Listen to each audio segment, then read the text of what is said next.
اسلامی بھائیوں اور بہنوں، پیارے رسول جناب محمد رسول اللہ صلی اللہ علیہ وسلم نے اپنے 23 سالہ دور نبوت میں صحابہ کرام کی جو جماعت تیار کی تھی، یہ وہ جماعت ہے جو روئے زمین پر انبیاء کرام کے بعد سب سے افضل لوگوں کی جماعت۔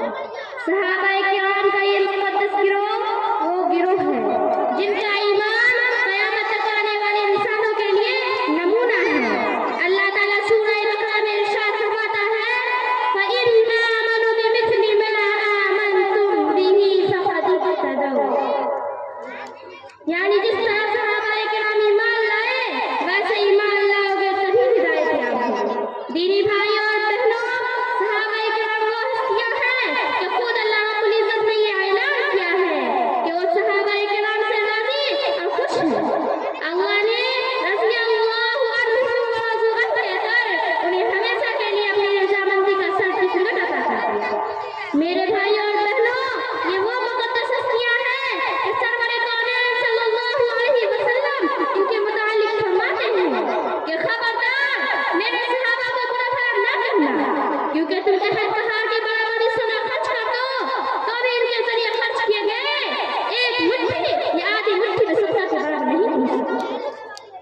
میرے بھائیوں اور بہنوں، صحابہ کرام کا پوری امت پر یہ شان عظیم ہے کہ انہوں نے دین کی جو امانت رحمت کائنات صلی اللہ علیہ وسلم سے حاصل کی تھی، پوری دیانتداری اور ایمانداری کے ساتھ امت کو پہنچا دی۔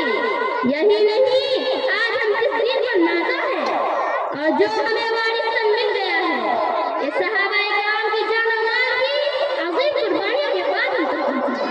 صحابہ کرام نے دین کے لیے سے گھر چھوڑا، وطن چھوڑا، بلکہ اپنے اہل و عیال، رشتہ دار و مال و دولت سب کو قربان کر دیا۔ کسی کو تپتی ہوئی ریت پر لٹایا گیا، کسی کو تپا تپا کر سولی پر چڑھایا گیا، کسی کے سامنے اس کی ماں کو برکھڑا کر کے شرمناک طریقے سے سجایا۔ کسی نے اسلام کی راہ میں اپنا سب کچھ دے دیا اور اپنے گھر میں صرف اللہ اور اس کے رسول کی محبت چھوڑی۔ کوئی اپنی جان رکھے تو نبی اکرم صلی اللہ علیہ وسلم کی بستر پر خود لے گیا۔ انصاری صحابہ کرام نے نبی اکرم صلی اللہ علیہ وسلم اور آپ کے مہاجر صحابہ کو صرف پناہ ہی نہیں دی، بلکہ اپنے گھر اور کاروبار میں ان کو برابر کا حصہ ڈالا۔ بتلائیے کہ کیا فداکاری اور جان نثاری کی اس سے بڑھ کر کہیں کوئی مثال مل سکتی ہے؟ ایک مرتبہ کفار مکہ کی طرف سے روبن مسعود شخصی قیدی کی حیثیت سے رسول اکرم صلی اللہ علیہ وسلم کے پاس آیا۔ جب وہ واپس کفار مکہ کے پاس گیا تو ان سے کہا کہ اللہ کی قسم، میں نے قیصر و کسریٰ کے دربار میں کی وہ حیبت آج تک نہیں دیکھی جو محمد صلی اللہ علیہ وسلم کے صحابہ کے دلوں میں ان کی دیکھی۔ وہ وضو کرتے تو ان کے ساتھی ان کے وضو کے بچے ہوئے پانی کو پانے کے لیے ایک دوسرے سے لڑنے لگتے۔ وہ کبھی تھوکتے تو ان کا لعاب زمین پر گرنے سے پہلے صحابہ کرام اپنے بدن پر مل لیتے۔ اللہ اکبر! یہ تھے صحابہ کرام کے دلوں میں محبت رسول، یہ تھی ان کے قلوب میں عظمت نبی۔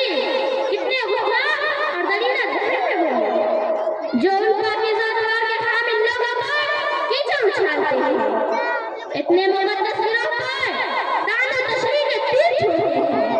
یاد رکھیں میرے بھائیوں اور بہنوں، ممکن ہے کہ صحابہ کرام سے انسان ہونے کے ناطے کچھ لوگ غصے ہوئے ہیں، لیکن اس کا یہ مطلب ہرگز نہیں کہ ہم ان مقدس ہستیوں کا احترام فراموش کر بیٹھیں۔ ان کی عظمت، ان کا مقام، نبی صلی اللہ علیہ وسلم سے ان کی محبت اور اس کا عملی سلوک، یہ سب ہمارے لیے نمونہ ہے۔ ان کے بارے میں کوئی ناروا بات کرنے سے پہلے ہمیں اللہ سے ڈرنا چاہیے۔ ہمیں اللہ نے اپنے کلام میں کتنی بہترین بات سکھائی ہے۔ ربنا اغفر لنا ولإخواننا الذين سبقونا بالإيمان ولا تجعل في قلوبنا غلا للذين آمنوا إنك رؤوف رحيم۔ اے رب، ہمیں بھی بخش دے اور ہم سے پہلے جن کو ایمان کی توفیق ملی ان کو بھی بخش دے، اور ہمارے دلوں میں اہل ایمان کے متعلق کسی قسم کا کینہ اور دغل نہ پیدا ہو۔ اے ہمارے